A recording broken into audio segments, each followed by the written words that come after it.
अस्सलाम वालेकुम वरहमतुल्लाहि वबरकातुहू। सो जो लिवर फंक्शन टेस्ट थे का वीडियो लेक्चर हमने बनाए थे, फर्स्ट 5 पार्ट्स हमने उसके बनाए थे। आज उसी का लिवर फंक्शन टेस्ट का पार्ट 5 बन रहा है, पार्ट 6 सॉरी बन रहा है, पार्ट 5 बना था। पार्ट 5 जो लास्ट वीडियो था लिवर फंक्शन टेस्ट का, उसके बाद मैंने थोड़ा चेंज किया। मैंने हीमोस्टैसिस पढ़ाया था, कोagulation का स्केल। वो इसलिए था कि थोड़ा सा आप मत सोचते कि ये एक ही लेक्चर पे बहुत सारे एक ही लेक्चर पे वीडियो डाल रहा है, लेकिन वो कंप्लीट नहीं हुआ था लिवर फंक्शन टेस्ट। उसमें से हमने पढ़ा था last time approach to hepatocellular injury.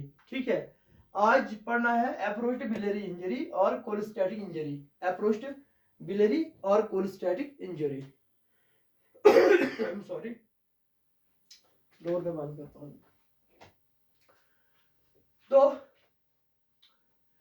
हमने उस टाइम उस लेक्चर में बात की थी अप्रोच टू हेपेटोसेलुलर इंजरी। हमने उसमें बोला था कि जब भी ये इंजरी होता है, जब भी लिवर हेपेटोसेलुलर डैमेज होते हैं, तो कुछ पर्टिकुलर मॉलिक्यूल्स, जैसे हमने बोला था एएसटी एस्पार्टेट एमिनो ट्रांसफेरेज और एस्पार्टेट दिस अमीनो ट्रांसअमाइनेज, ये एएसटी एएलटी एलानिन ट्रांसअमाइनेज, और हमने बोला था उसमें ALP GGT and bilirubin. Yes, हमने बात की थी कि जब भी लिवर हेपेटोसेलुलर डैमेज होते हैं तो कुछ एंजाइम्स एलिवेट हो जाते हैं ब्लड स्ट्रीम में। हाई एलिवेशन एएसटी एएलटी में, little bit elevation ALP GGT bilirubin.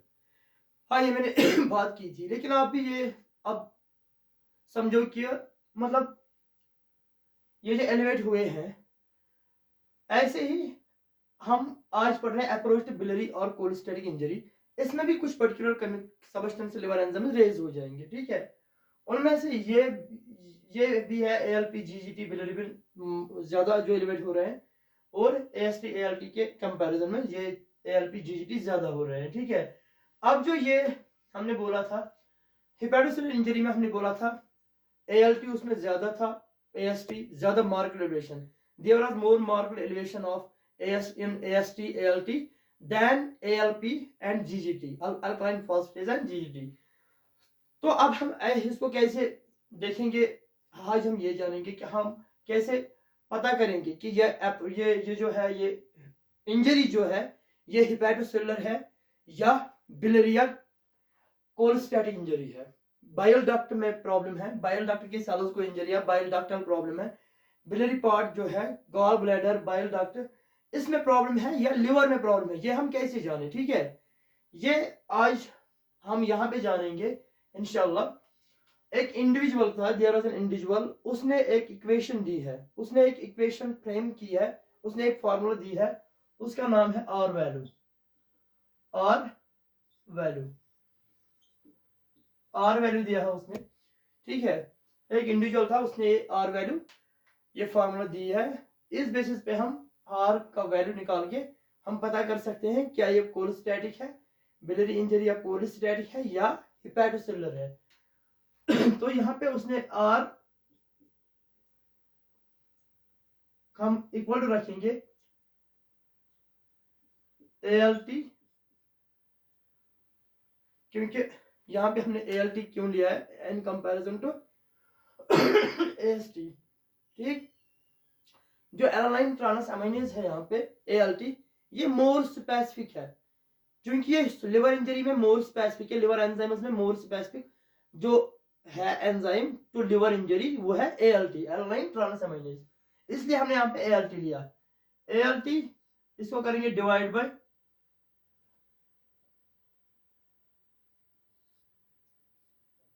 Upper limit of normal of ALT. ठीक है, upper limit of normal of ALT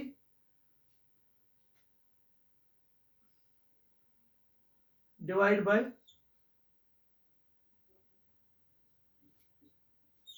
ALP. Alkaline phosphatase. ALP क्यों लिया? क्योंकि ALP मोर स्पेसिफिक है biliary injury में, ठीक है। ALP divide by upper limit of normal of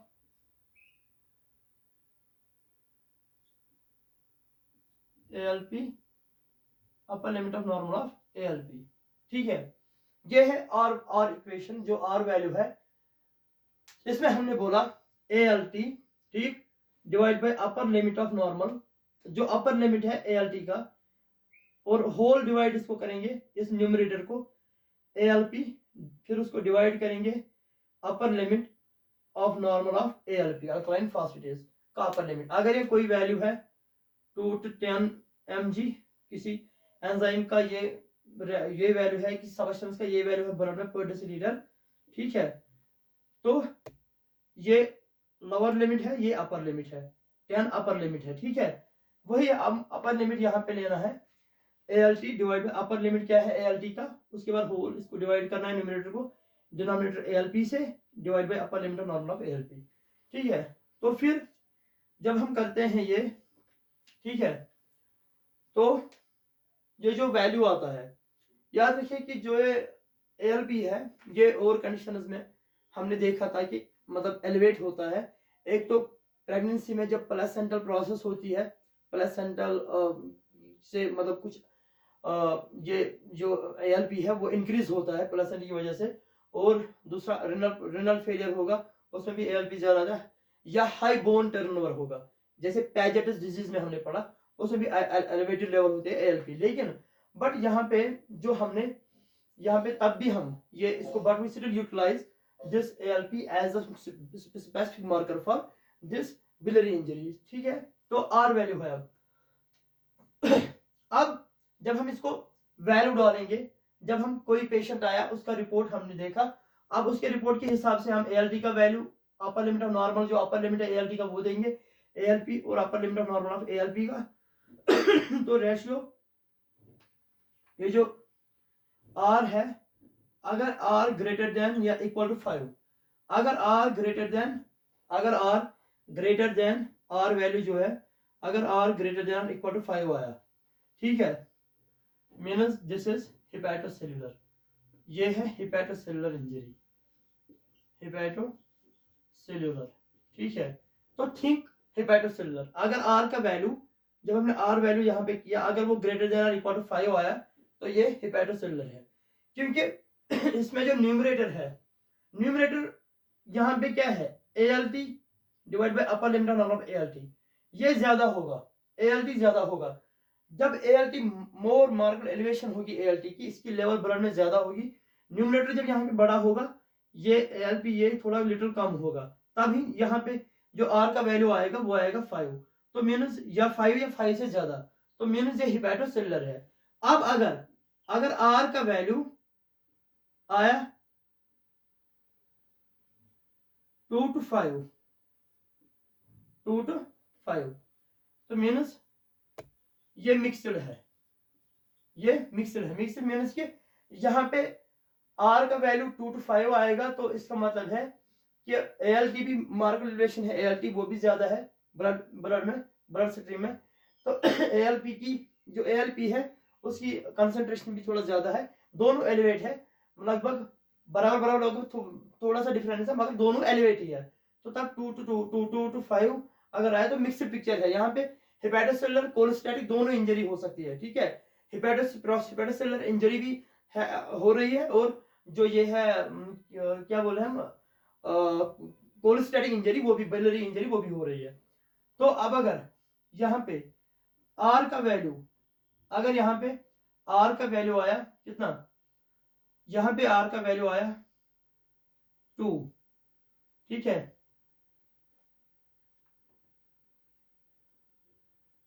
less than 2 अगर R का वैल्यू यहाँ पे आया, ठीक है, तो यहाँ पे जो है ये है कोलिस्टैटिक। अब हमने देखा कि R का वैल्यू ये कितना अहम है, मतलब ये कितना इंपॉर्टेंस रखता है यहाँ पे डिस्टिंग्विश करने के लिए, क्या ये हिपैटोसेल्युलर है या ये कोलोस्टैटिक है। अगर R का value more than equal to 5 है, हेपेटोसेलुलर, अगर आर का वैल्यू 2 to 5 है मिक्सड, अगर आर का वैल्यू 2 या 2 से कम है तो कोलिस्टैटिक, 2 या 2 से कम है तो कोलिस्टैटिक, ठीक है। कोलिस्टैटिक या बिलियरी इंजरी हो सकती है। यहाँ पे ये आपको पता है, ये ब्लड वेसल है, यहाँ पे रेड से बनाई जो मैंने, ये लिवर है, ये लिवर है, ठीक है, ये लिवर है, और ये गॉल ब्लैडर है, जीबी गॉल ब्लैडर, लिवर के बिल्कुल नीचे। तो ये जो है, ये यहाँ पे जो लिवर के अंदर थोड़ा सा डक्ट है, ये इंट्राहिपैटिक डक्ट है, लिवर से बाहर एक्स्ट्रा हिपैटिक डक्ट है, ठीक है। फिर यहाँ पे ये जो है पैनक्रियाज है, ठीक है, ये फिर जीआईटी वीआईटी वगैरह यहाँ पे दूसरा वो जा रहा है, ये पैनक्रियाज, ठीक, इसको यहाँ पे लिखा है पैनक्रियाज। तो अब आपके मतलब जो ये अब हम पढ़ेंगे कि अगर ये बिलियरी इंजरी हुआ है, या तो दो तरीके, ये इसमें there are two ways, two things in this that can happen, that can occur. एक तो या तो extra hepatic duct obstruction, extra hepatic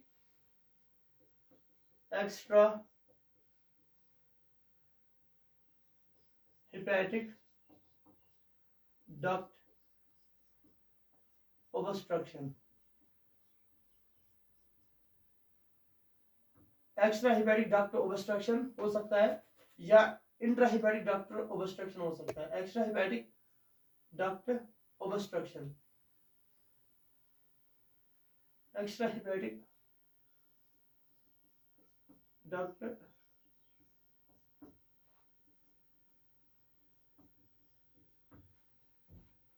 to ways से हम इसको समझेंगे, एक्स्ट्रा हेपेटिक डक्ट ऑब्स्ट्रक्शन, और इस वीडियो में जो डिस्कस होगा एक्स्ट्रा हेपेटिक डक्ट ऑब्स्ट्रक्शन, दूसरा इंट्रा हेपेटिक डक्ट ऑब्स्ट्रक्शन, ठीक है। ये कुछ लास्ट की कुछ वीडियोस है जो लिवर फंक्शन टेस्ट के, कल और 2 वीडियोस आएंगे इंशाल्लाह, कल परसों, तो फिर ये एंड होगा liver function test. Extra hepatic duct obstruction और दूसरा इंट्रा हेपेटिक डक्ट ऑब्स्ट्रक्शन, ये मींस जो ये डक्ट है, ये जो लिवर में थोड़ा सा आपको ये बाइल डक्ट दिख रहा है ना यहाँ पे, या हिपैटिक डक्ट जो दिख रहा है, इसको हम इंट्राहिपैटिक बोलते हैं। लिवर में जो है, लिवर से बाहर जो डक्ट है, ये हम बोलते हैं extra hepatic portion, extra hepatic portion. अब अगर एक्स्ट्रा हिपैटिक डक्ट ऑब्स्ट्रक्शन हुई है, मींस कि यहाँ पे क्या हो सकता है, डक्ट जो है, जो यहाँ पे डक्ट है, ये ब्लॉक होगा, इसमें ऑब्स्ट्रक्शन होगी, इसमें रुकावट होगी, इसमें कुछ फंसेगा या होगा तो ब्लॉक होगा। तो नॉर्मली जो कुछ इस बाइल डक्ट में जो इसमें कुछ केमिकल्स आते हैं, चाहे लिवर से कुछ आते हैं, बाइल से, इस गॉल ब्लैडर से आते हैं, वो पास आउट नीचे नहीं हो जाएंगे, जीआईटी में नहीं जाएंगे, जा पाएंगे, ठीक है। तो वो ब्लड में एक्युमुलेट हो जाएंगे। ऐसे ही इनको हम एक एक पर पढ़ेंगे, ओबस्ट्रक्शन किस वजह से हो सकती है। ओबस्ट्रक्शन देखो यहाँ पे कैसे कैसे हो सकती है, किन किन चीजों से हो सकता है। एक तो यहाँ पे ये जो यहाँ पे है पैनक्रियाज हमने बनाया, थोड़ा सा हम इसको इरेज करेंगे,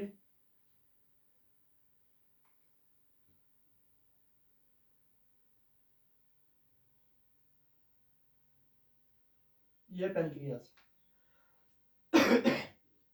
पैनक्रियाज में कैंसर हो सकता है, कार्सिनोमा हो सकता है, जो पैनक्रियाज है इसमें कार्सिनोमा हो सकता है, ठीक है।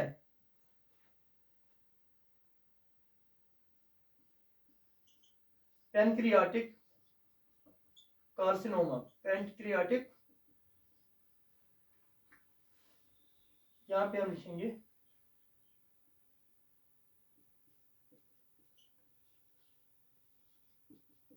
Pancreatic carcinoma.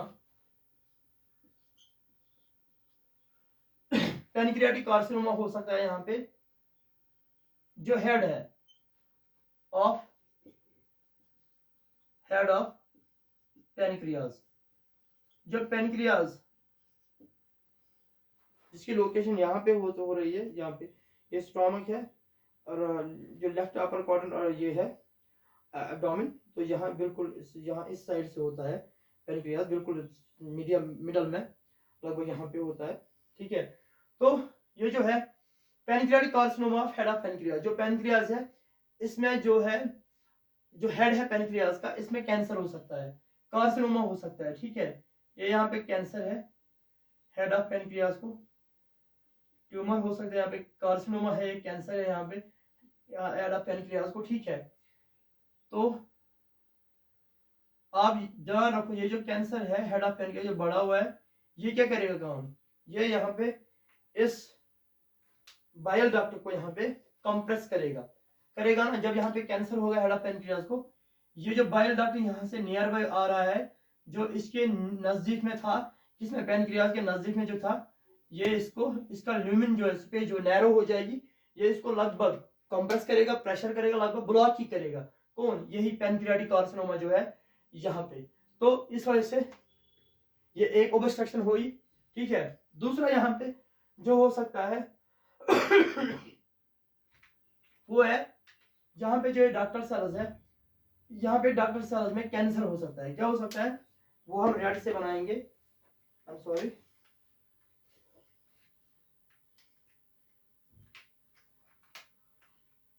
एक तो ये है pancreatic carcinoma of head of pancreas, जो पेनक्रियाज का हेड है इसमें कार्सिनोमा कैंसर है, लार्ज कैंसर है।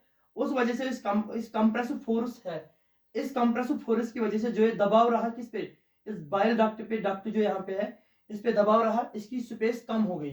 जब इस पे दबाव रहा, कंप्रेशर रहा, तो इसका नैरो जो ल्यूमिन है, अंदर की जगह है स्पेस, वो थोड़ा कम होने लगी, नैरो होगी। जब ज्यादा ही प्रेशर होगा तो फिर ये ब्लॉक ही हो सकता है। एक तो ये ऑब्स्ट्रक्शन हो सकती है, ठीक है। दूसरा, अगर यहाँ पे कुछ कैंसर है डक्टल सेल्स में, डक्टल सेल्स में कोई कैंसर है यहाँ पे, कोलेंजियोकार्सिनोमा इसको बोलते हैं हम,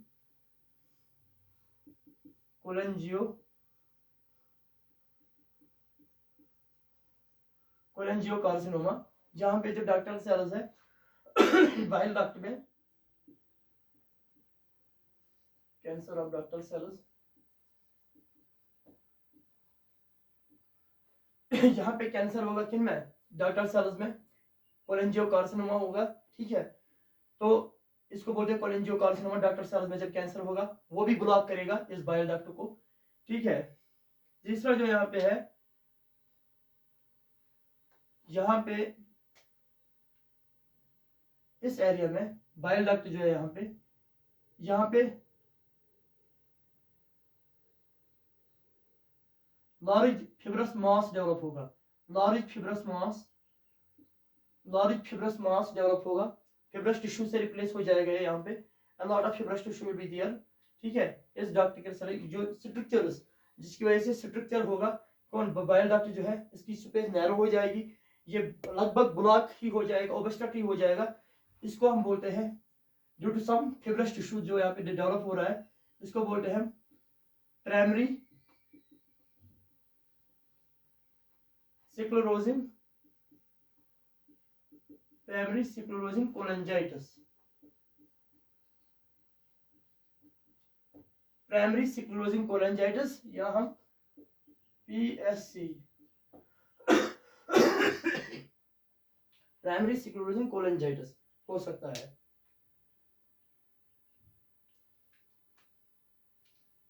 यहाँ पे और एक, सॉरी, यहाँ जो बाइल डक्ट है यहाँ पे गॉल स्टोन होगी, क्या होगी, गॉल स्टोन, या ये भी ओबस्ट्रक्शन है, या यहाँ पे बाइल डक्ट में गॉल स्टोन होगी डेवलप, ठीक है। गॉल स्टोन,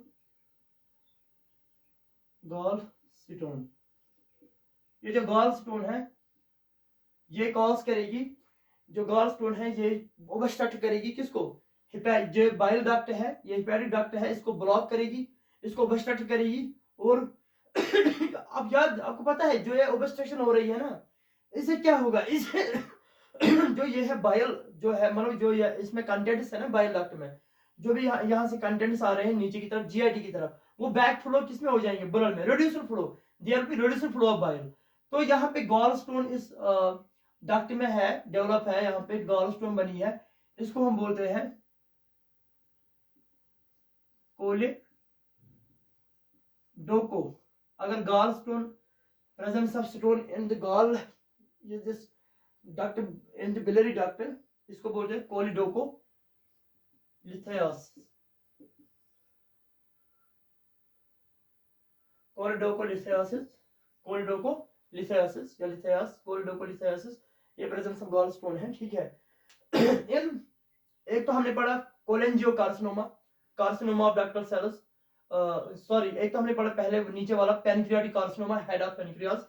इस वजह से एक कंप्रेसिव फोर्सेस होंगे किस पे, बाइल डक्ट पे, उसकी वजह से कंप्रेशन होगा और बाइल फ्लो रिड्यूस हो जाएगा।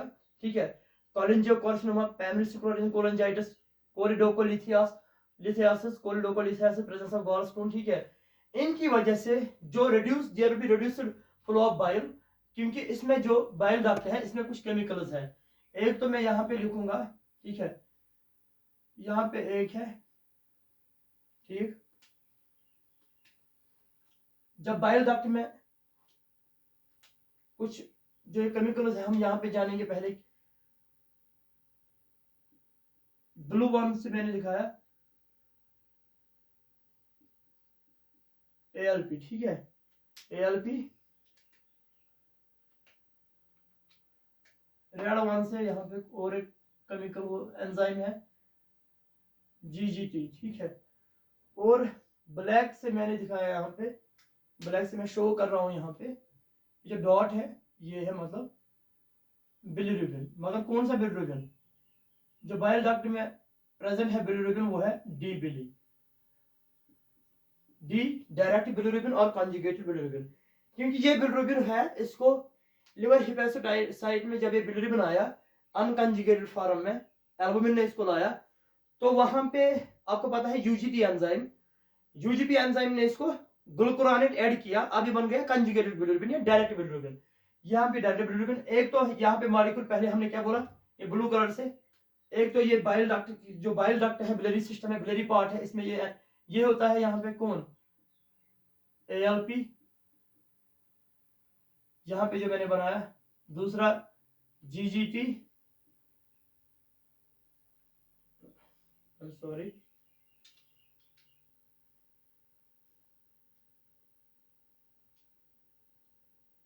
ये हम अपने एक कलर से बनाएंगे,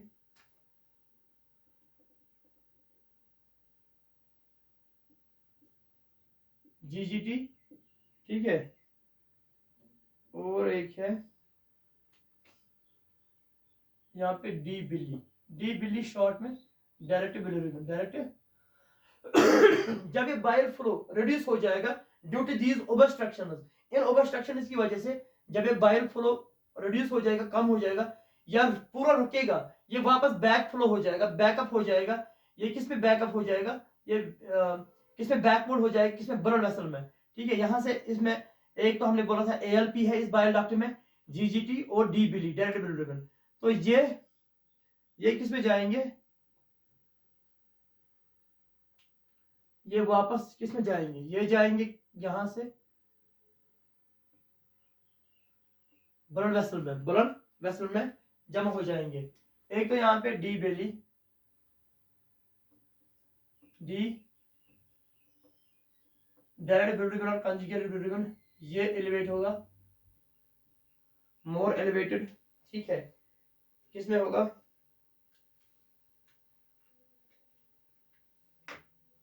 दूसरा है यहाँ पे GGT,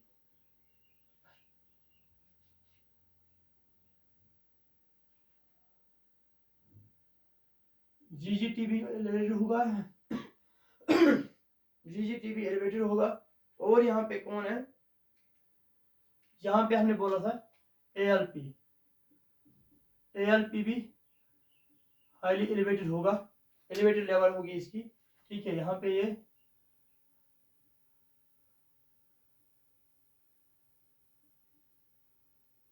GGT,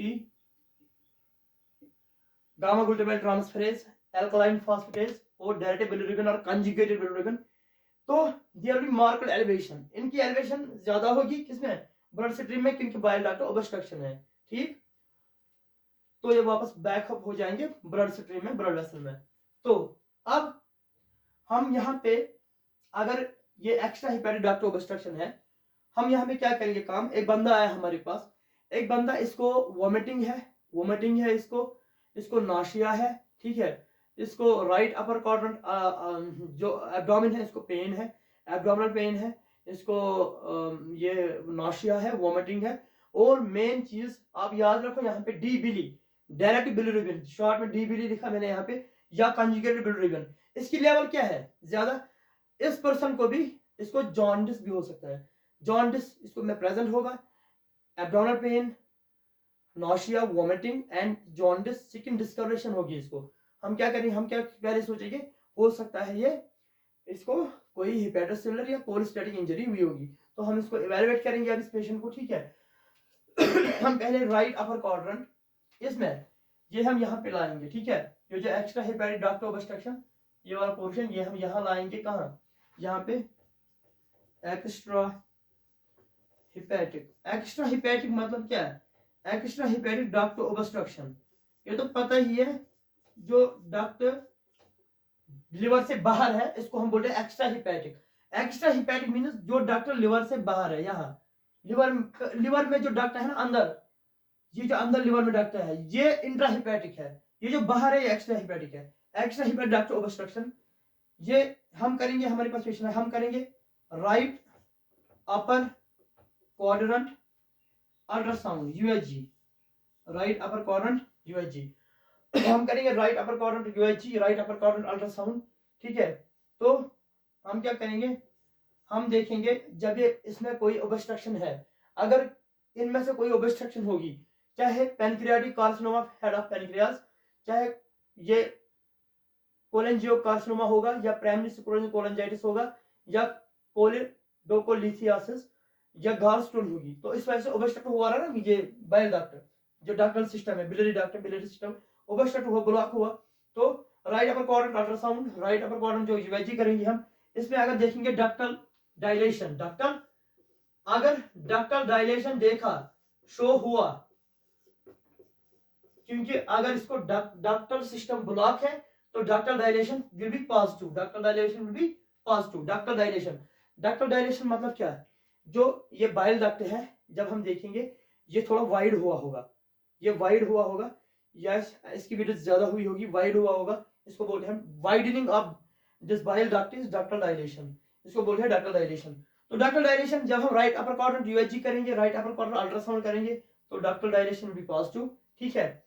अब इसका मतलब समझना चाहिए कि नहीं बाइल डक्ट में कुछ प्रॉब्लम है, मींस कि इन चारों में से कोई भी हो सकता है, ठीक है, इन चारों में से कोई भी हो सकता है, गॉलस्टोन हो सकती है, कोलिडोकोलिथियासिस, प्राइमरी सिकुलेशन कोलेंजाइटिस, कोलेंजियोकार्सिनोमा ये हो सकते हैं।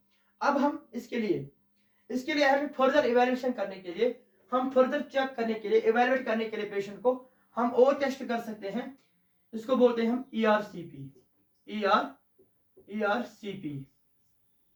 ईआरसीपी इसका फुल फॉर्म जो है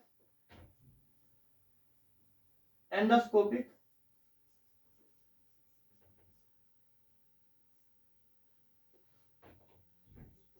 रेट्रोग्रेड, एंडोस्कोपिक रेट्रोग्रेड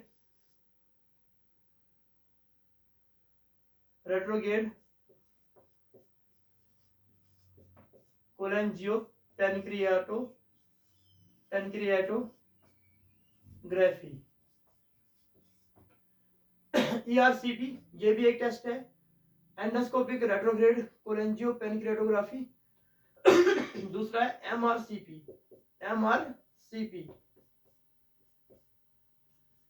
मैग्नेटिक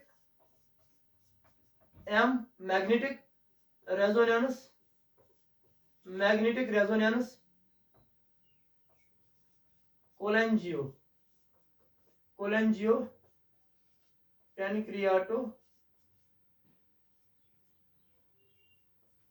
पैनक्रियाटोग्राफी। एक तो है यहाँ पे ईआरसीपी, ठीक है, यहाँ पे दूसरा MRCP. ERCP endoscopic retrograde cholangiopancreatography, MRCP magnetic cholangio resonance pancreatography. ये हम कर सकते हैं, ईआरसीपी कर सकते हैं पेशेंट को, या एमआरसीपी कर सकते हैं, या हम कर सकते हैं सीटी ऑफ एब्डोमेन, सीटी स्कैन, हाँ सीटी स्कैन एब्डोमेन, सीटी ऑफ एब्डोमेन कंप्यूटर टोमोग्राफी, हाँ सीटी, तो ये कर सकते हैं। और हम अगर ये है ये वाला प्राइमरी स्क्लेरोसिस कोलेंजाइटिस, अगर आपको ये देखना है कहीं पीएससी मत है, प्राइमरी स्क्लेरोसिस कोलेंजाइटिस मत है, ठीक है, तो हम क्या कर सकते हैं इसको देखने के लिए, अगर यहाँ पे PSC primary sclerosis cholangitis, primary sclerosis cholangitis,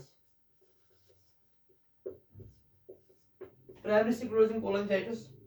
तो हम ये जो प्राइमरी स्क्लेरोसिस कोलांजाइटिस है, PSC प्राइमरी स्क्लेरोसिस कोलांजाइटिस, इसमें कुछ एंटीबॉडीज, ऑटो एंटीबॉडीज प्रोड्यूस हो जाती है, ठीक है, इसमें कुछ एंटीबॉडीज प्रोड्यूस हो जाती है, इसकी वजह से उनको बोलते हैं ऑटो एंटीबॉडीज। इसमें ANA जो हमने पढ़े थे परसों भी एक बार, ANA anti nuclear antibodies, ASMA anti small muscle antibodies, anti nuclear antibodies.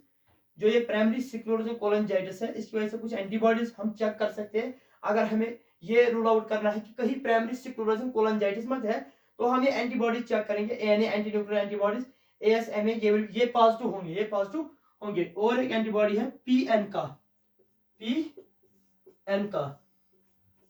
PN का इसका मतलब ये anti nuclear antibodies, anti nuclear antibodies, ABS short में, ठीक है।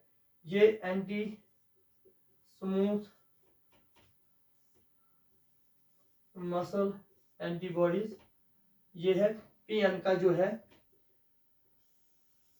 PN का, P मतलब पेरी न्यूक्लियर, P जो PN का है यहाँ पे, P मतलब पेरी न्यूक्लियर, A मतलब एंटी न्यूट्रोफिल,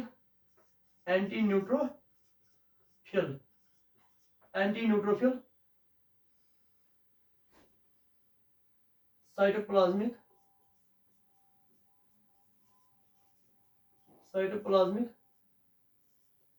एंटीबॉडीज, या शॉर्ट में ABS। PN का ये भी हम देख सकते हैं, ये भी पॉजिटिव हो सकता है, ASMA anti small muscle antibody positive, ANA positive, या N का पॉजिटिव। तो हम ये डायग्नोज कर सकते हैं इसको, ये प्राइमरी स्क्लेरोसिस कोलांजाइटिस है। PN का ये भी एंटीबॉडी है, इसका फुल फॉर्म है peri nuclear anti neutrophil cytoplasmic antibodies. Thank you, hope आप समझे होंगे ये अप्रोच क्या है, किस तरह करेंगे हम। दूसरा नेक्स्ट वीडियो में हम एक्स्ट्रा हिपैटिक, तो आज पढ़ा, इंट्रा हिपैटिक ऑब्स्ट्रक्शन देखेंगे। अगर अब इन चारों में से कोई है, हमने MRCP किया, हमने ARCP किया, CT एब्डोमेन किया, और ये जो एंटीबॉडी चेक किए ANA ASMA PN का, ये हम लगेगा कि कहीं पे ये प्रॉब्लम है बाइल डक्ट में, तो मार्कर एलिवेशन किन की होगी, जब कोलेस्टेटिक इंजरी होगी, ये जो बाइल डक्ट इंजरी होगी, या बाइल डक्ट रिलेटेड सिस्टम जो की इंजरी होगी, तो ALP मार्कर एलिवेशन होगा, ALP का, GGD का, और D direct bilirubin, conjugated bilirubin. Thank you, hope आप सपोर्ट करो, लाइक करो चैनल को और फ्रेंड्स को फॉरवर्ड करो। Thank you.